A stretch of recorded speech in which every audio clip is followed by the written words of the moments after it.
I love Sims games. Not the mainline Sims games, however. I love the weird console games that came with the mainline games. They are my favorite Sims games because they utilize the analog control, not the point and click. I am not a big fan of point and click Sims, even though that's what the whole thing is. It's point and click. But for some reason, I just prefer it on consoles. But today I wanted to start with The Sims 2 on the PSP. So at first glance, when you're looking at the menu, I mean, it looks pretty good for a freaking PSP game. When you first dive into like the customization and making your sim, of course, obviously the customization is very limited because it is on a PSP. I thought for the facial features, hair, and all that, I thought that was actually fine. I thought you could make a pretty good sim that looks like you or whatever with those features. It was when you got to the clothes, that's when I had a huge issue with it because it was so small. Now this is so pixelated, man.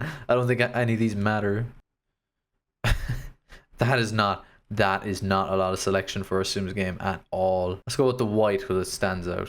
Is there any white pants we can get with it? Oh, okay. Clothes selection is horrendous. There was absolutely nothing to choose from, which was crazy, from the top half and the low half. But then actually when you play into the game, you can actually buy more clothes. That kind of fixes that issue. But at the very beginning, when you're first playing, you're like, oh my god, this is horrendous. There's nothing here. So that was the first kind of thing I was like, well, I think the PSP could take more clothes, but you have to buy it in the game to do that. Let's jump into the actual game. It's a story game. Surprise, surprise. Just like most of the console games, they're story games. You know, they don't have the capacity to play like a Sims game, open world, point and click kind of thing. They can't do that. They didn't have the power for it, so it's story driven. But like, I don't think it's that bad. I think it was actually okay. It's story driven, yes, but you yourself can like not follow the story and just, you know, make your sim better and stuff like that. It's a bit like, you know, Grand Theft Auto in that sense, where you don't have to, you're not forced into the story. You can go off and go on a murderous rampage if you want.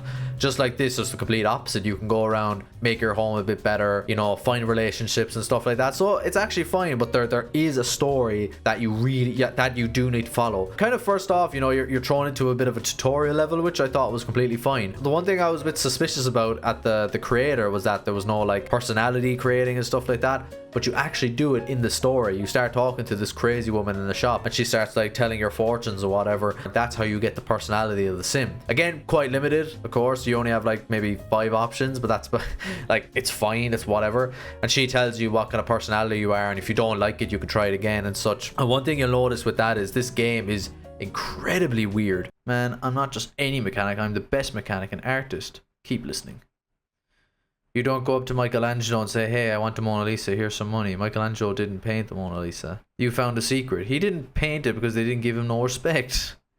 Okay, I'm sorry, what do you ask me to do? Just talk to me. Don't come in here with your money like I'm a servant. Talk to me like a human being. So weird. Like, yes, I know Sims games are usually weird, but this is weird to a new freaking level. Like, it makes no sense whatsoever. It kind of breaks the fourth wall half the time, to be honest with you, but I kind of like it. It has a lot of personality, to be fair. So yeah, like it slowly builds you into, like, you know, personality, what your personality is, what your goals are. So obviously one of the huge pillars of The Sims is talking to people and making relationships.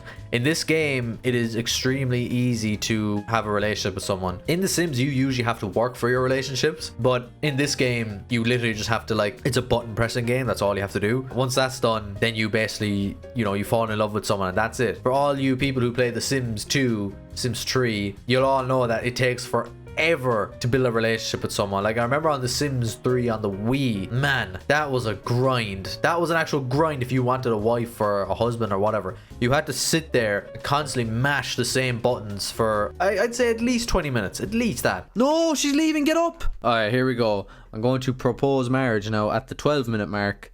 Since I've pressed it, will she say yes? Oh my god, she said no. Oh no.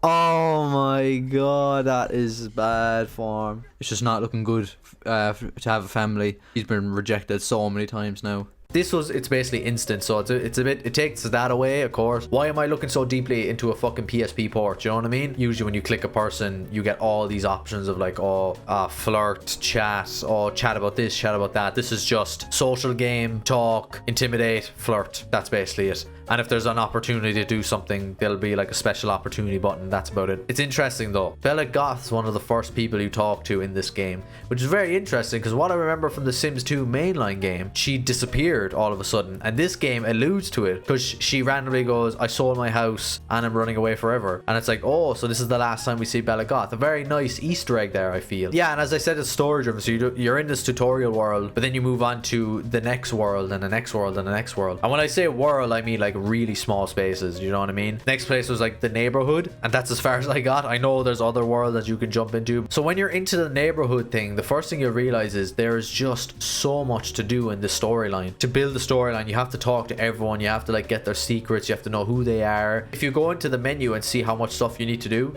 it's outrageous. It's not just like a simple to-do list. It's a to-do list 1, 2, 3, 4, 5, 6. It can be massive. It actually got to a point where it was just so overwhelming. I just genuinely didn't know what to do. But to be honest with you, like it's fine. You know what I mean? It's fine. I enjoyed it at first. I was like, oh, there's so much to do. Yeah, let's jump into it, blah, blah, blah, whatever. But after a while, it got difficult. I'll tell you why in a second. The whole game just works really well. You know, it has the skill levels. It has basically everything you had in The Sims 2, but to an absolutely a minuscule level of what it was to The Sims 2. But it's a port, you know what I mean? So anyway, back to like the goals and stuff. If it was just as simple as you go and do your goals or whatever, I think I would like this game. What drives me fucking mental and what made me give up after 2 hours of playing was the sanity system. The sanity system is the biggest pain in the ass ever. Basically, you can't do anything unless your sanity level is okay. But to bring up your sanity level, you have to do things. So it's like a double-edged sword. It's like, okay, I want to bring up my sanity level, so I'm going to make him happy by doing these goals. But no, I can't do these goals because my sanity level is too low. I can't. Okay, this is a huge thing I have. So I want to do some of the stuff he wants to do, but I can't because his insanity level, what they call it, is too low. I just don't know what to do. I'm stuck. It's like there's too many things to do at once. Let's go back. Okay, rescue Jimmy Branco. I can't do that. Hack the keypad. Can't do that. Get the beakers to leave. Can't do that. Find Loki's secret patient. What's wrong with this man? He's gone nuts. Did I just die?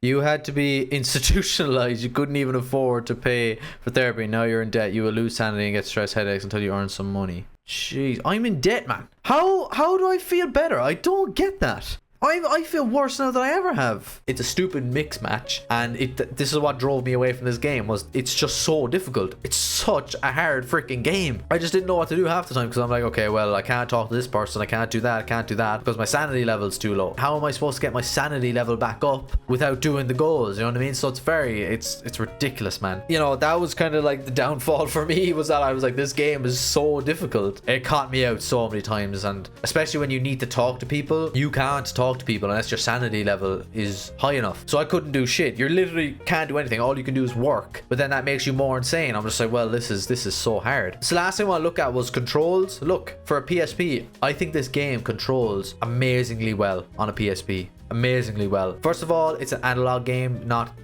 point and click. I love it. I absolutely love it, and I think it works well on small consoles like PSP, DS, blah blah blah. Camera also feels good. You move the camera with the left and right bumper. Pretty simple, but it works well. You can zoom in and out, which I like. Another huge aspect of The Sims is build mode, and this is actually probably the best part of the game for me. Build mode felt, I never thought they could make build mode feel really good on a small console, but it just works so well. It's very simple. You have a lot of stuff that choose from, you know, appliances and stuff like that. You can unlock stuff. You don't get stuff instantly. You have to play through the story, as I said, to get through it, which is a pain. I love build mode. It felt really good and it looked really good. It's everything very simple, but it's done really well. The one thing, and I don't know if I'm missing something, I couldn't skip anything. That's also an essential part of The Sims, is that you were able to skip through stuff. I just couldn't figure out how to do this. Why is there no like information on the PSP? I don't get it. Sims 2 PSP. Surely someone knows how to speed up. Please, can someone tell me how do I skip?